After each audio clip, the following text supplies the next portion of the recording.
Thank you, Ella, for those nice words, and good day, everyone. I guess I won't go too deep to why, why I chose fine arts, but maybe today I'll discuss more about what is 5G bringing in to medical remote monitoring. Um,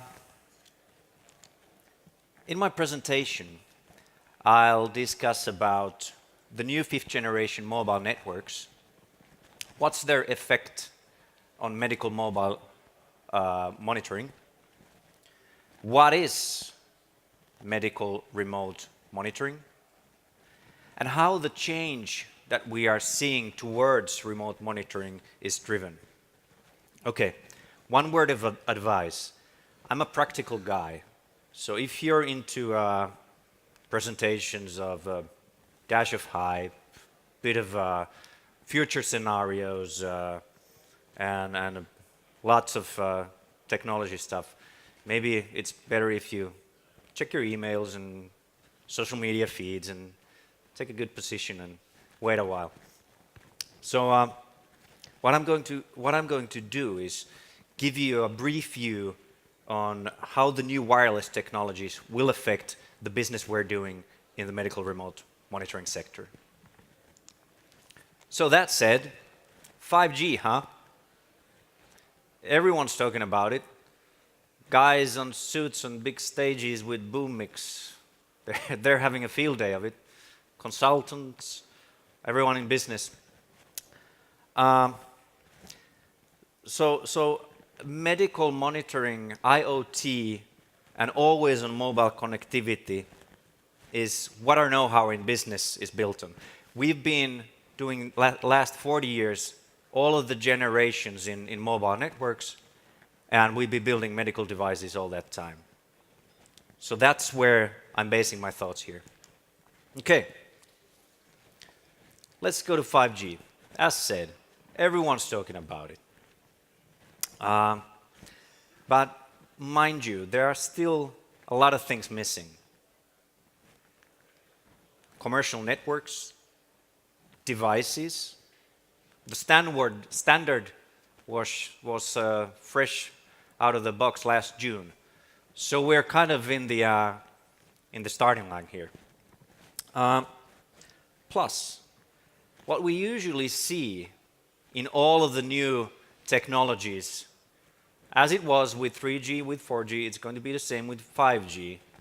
There's a bit of a chasm between the hype and the reality.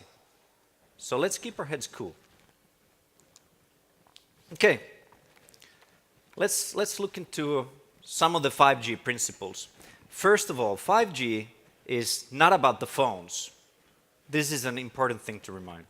It's about connected IoT devices and broadband devices. Now, first on the list for 5G, as with all the previous enhancements in mobile networks, is increased speed.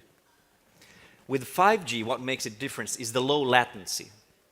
And latency means the amount of time when I click something, what happens next. And with 4G networks, we're seeing a latency of about 40 milliseconds, which, if you're remotely driving a car or if you're yielding a knife towards a patient, that's a bit too much. 40 milliseconds. All right, not good. With 5G, we're seeing just a couple of milliseconds, which should be good if all goes well. Apart from the increased speed of the network, we are seeing a lower battery consumption of the devices and more reliable connectivity. What this means is always-on connectivity with near real-time response and great battery capacity. So 5G should be excellent for things which are always on, mobile, just like medical remote monitoring devices. But, there's always a but. It seems that 5G at its current phase for the next few years is bringing no news for the low bandwidth solutions. The business volume is in high bandwidth solutions, such as high definition real-time video streaming. And to be frank, for most of the medical remote monitoring applications we're seeing now and in the next few years, 4G LTE is pretty much sufficient. So let's move with the use cases. If you do a bit of Googling, what are the use cases of 5G? I did the same. So the first thing is fixed wireless broadband. The same thing as most of you have at your home as a 4G modem at your windowsill, you'll have a 5G modem.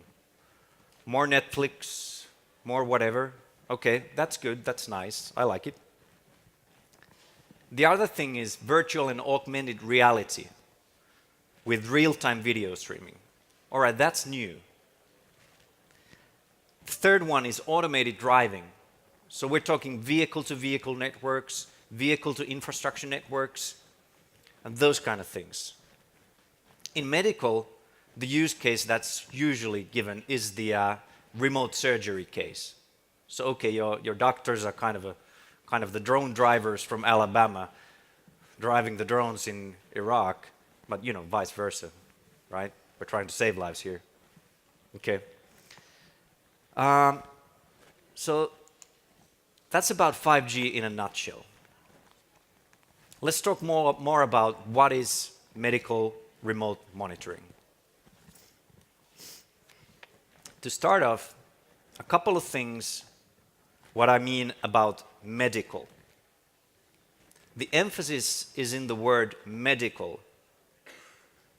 Being in digital health conference, you see the difference. It's not health, it's medical. And in my point of view, medical for me means something with a clinical relevance. And with clinical relevance, I mean that the solution provided has relevance in the clinical decision-making process. I'll give you an example, and don't get me wrong, I'm not dissing anything here. A smartwatch. They are pretty good at showing that you might have atrial fibrillation. And they work, it's proven. We have great cases right over there. But a doctor, is he going to make a decision for ablation therapy, for anticoagulant medication from the smartwatch? Maybe not. All the doctors I've spoken with, they want something with proper clinical data, clinically proven data. So hence, there's a need for clinically approved solutions for remote medical monitoring. In this particular case with the smartwatch, the role of the smartwatch is crucial. It's to be the first triage layer in the treatment. All right, it shows that there might be atrial fibrillation. Let's do something a little bit more clinical after this. All right, so the second layer is use another method. Let's check what the other method could be. So here's a remote monitoring case. We've got a patient over there. Let's say he has paroxysmal arrhythmia symptoms, or there's a suspected arrhythmia. So what we do is we measure his biosignal ECG data with minimum hassle. You can see it's just like a bandage, small patch on the chest. I'm wearing one, you don't see it. So it's very patient compliant. It's very nice for the patient. Then we have our secure patient phone, which is connected wirelessly to the sensor, and it's wirelessly sending all the collected data to our secure cloud. And in our secure cloud, we store and analyze this data. And then on the right side, we provide the processing tools for the treating physicians and expert advisors, all the parties involved. So we're making the tools for clinical decision-making as easy as possible, as secured as possible, as robust as possible. And this equals faster decisions. Here's another case. We've got an unconscious patient on the side step. The ambulance crew is there already. We have the same secure setup, this time with emergency rather than the patient's everyday life trying to find an arrhythmia. We've got an unconscious patient here, so time is crucial. What's wrong with the patient? Usually what's being done is the patient is taken to the ambulance or the helicopter, taken to the hospital. There's a bit of a wait, an expert comes, dresses up some EEG devices that measures the brain activity, and then an expert says that, all right, it's this and that.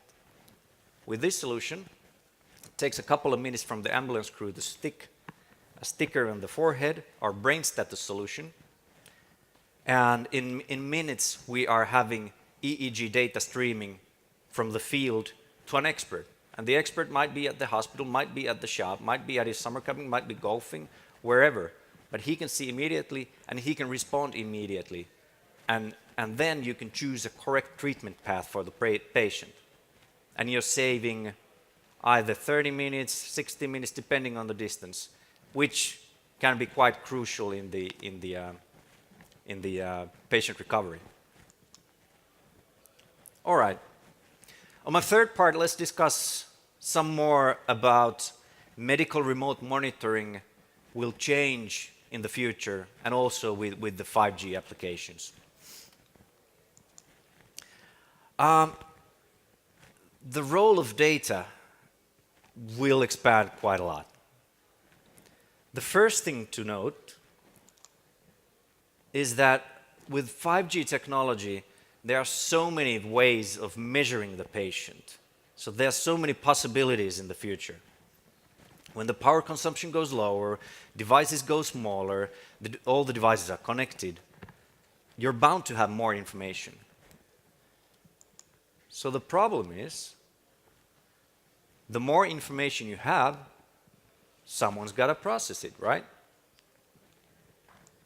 So how do you store and analyze this data? And what we're seeing is the role of medical data management will be huge in the future. We need ways to treat this data properly.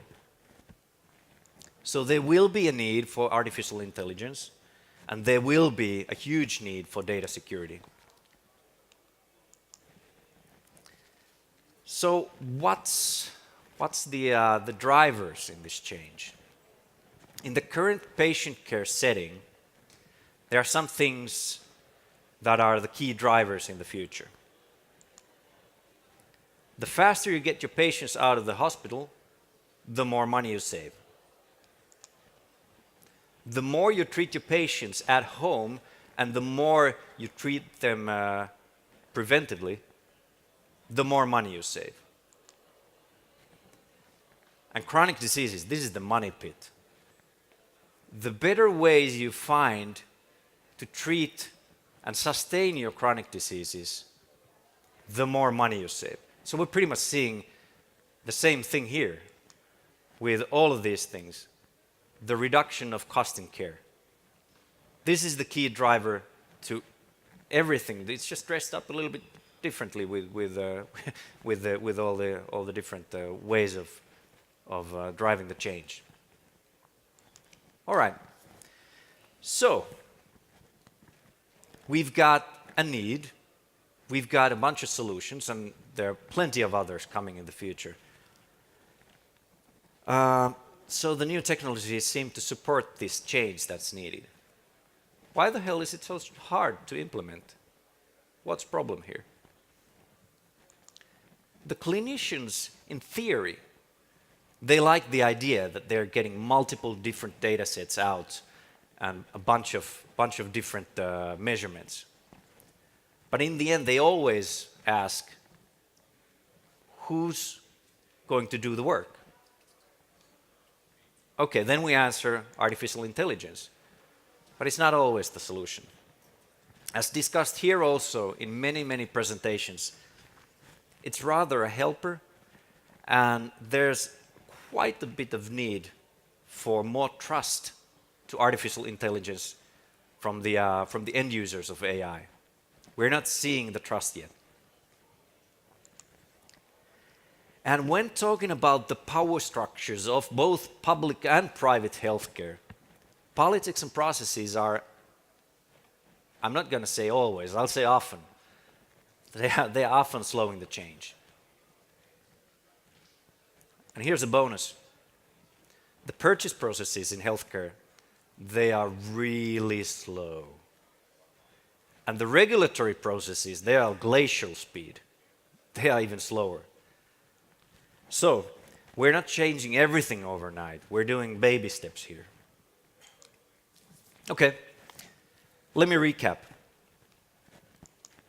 5G, it has many promises, but for now we're pretty okay with 4G and LTE. It's okay.